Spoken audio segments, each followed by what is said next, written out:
2.3 million blocks of stone, 6 million tons of rock, rising nearly 500 feet into the desert sky. From the outside, the Great Pyramid of Giza appears as a mountain of solid, unbroken mass. But at its center lies a paradox. It is utterly empty. Khufu's builders designed this structure with a singular, technical purpose: to protect one body for eternity. At that specific task, it was a spectacular failure. That man was Pharaoh Khufu. He ruled Egypt's Old Kingdom roughly 4,500 years ago. Despite commanding the resources to build the largest structure on Earth, this tiny, fractured ivory statue is the only three-dimensional portrait of him that survives today. The pyramid represents the extreme limits of human ambition.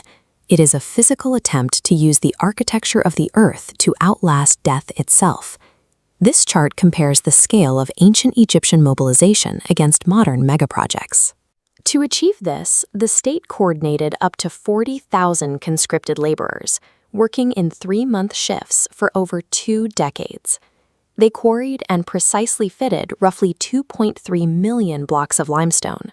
The majority of these were carved from the local bedrock, using nothing but copper chisels, heavy wooden mallets, and soaking wedges with water. But the inner chambers required materials that Giza could not provide.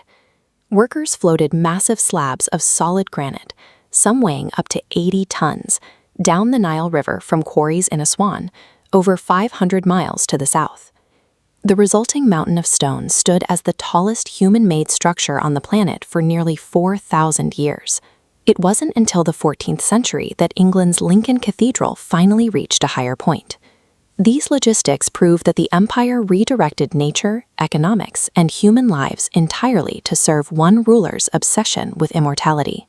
When the tomb was completed around 2560 BC, it looked nothing like the rough, sandy ruin we see today. It was a smooth, geometric jewel. The entire exterior was wrapped in a casing of highly polished Tora limestone.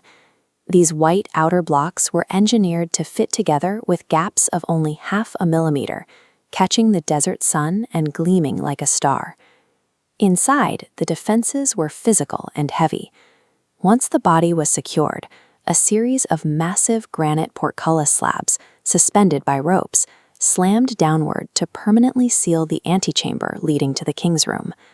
To finalize the seal, workers triggered multiple granite plugs to slide down and choke the ascending passage. These multi-ton blocks wedged themselves into the narrow corridor, intended to trap the pharaoh inside forever. Khufu had successfully engineered an invincible vault. He locked his legacy inside a mountain of stone, attempting to make his physical remains impervious to time. But architectural engineering has a blind spot. It can calculate for wind, sand, and gravity, but it cannot account for human persistence. In the year 820 AD, the Caliph al-Ma'mun initiated a violent breach of the pyramid. Unable to find the concealed original entrance, his men bypassed the ancient traps and forced a brand new tunnel straight through the solid masonry. When they hit the granite plugs, the medieval looters used fire to heat the stone, then doused it with cold vinegar. The thermal shock shattered the rock, allowing them to hack their way around the legendary blockades. After burrowing through the dark, the Caliph's men finally breached the king's chamber, but they found it empty. Evidence suggests that ancient grave robbers, operating centuries after the funeral, had already stripped the tomb of its treasures. Stone and geometry offered no defense against human desperation. Centuries after Khufu was sealed inside, the greed of the living finally dismantled the work of the dead. As the Egyptian Old Kingdom fell into history, the pyramid's physical armor began to collapse. In the 14th century, massive earthquakes rattled northern Egypt, loosening the white casing stones. Those loosened stones were systematically stripped by medieval rulers to construct the fortresses of nearby Cairo. Tons of polished limestone were recycled to build mosques, including the massive mosque madrasa of Sultan Hassan. What remains today is a skeletal core. It is a rough mountain of backing stones, stripped of its polished exterior and missing its golden peak. The very armor designed to make the pyramid eternal was cannibalized. The next rising empire dismantled Khufu's legacy to lay the foundation for its own.